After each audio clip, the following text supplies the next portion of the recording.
sins got on that cross, he stood. When my sins got on that cross, he stood. When your sins was on that cross, he stood. But when he went to Calvary, and they nailed him with his hand and pierced him in the side, and they put him in the barber too. Can I tell you something else? He stood up on that third day morning with all power in his hand. Now that we got the power of God, we are to stand.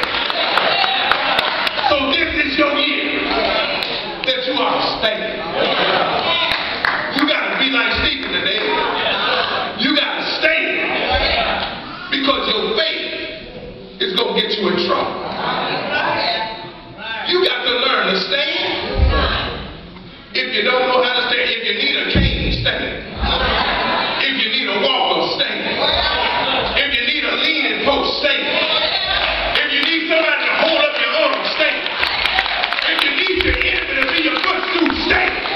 Because he'll give you a way of escape if you just stand for what the Lord tells you to do. You got to stand. Regardless of if you don't want to or not. Stand.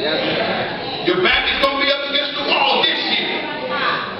But if it's up against the wall, stand. Ephesians 6 it says, put on the whole armor. But here's the joy of the whole text. He's covering your front. He said, don't worry about your back, because I got your back. You just cover up the front of you.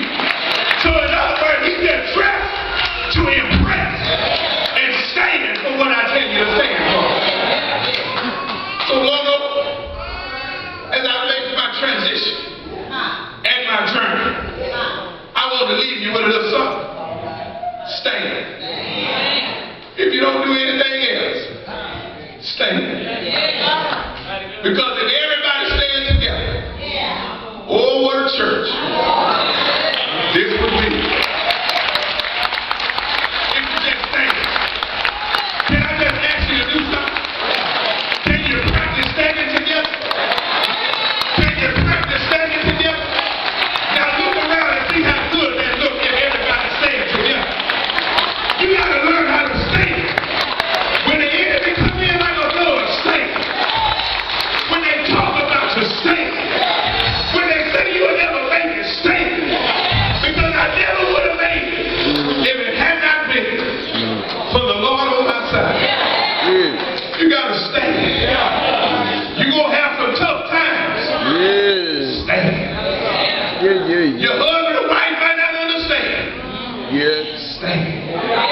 Young people, when you go to school on next week, and the teacher asks you what happened, just tell them that boy told me to stand. You got to stand, teachers. Stand. Labor workers. Come on now, stand. Senior citizens. Why can we got to stand? Because we got to put our president back in there for 4 years. This is the year that every Christian and every believer need to stand.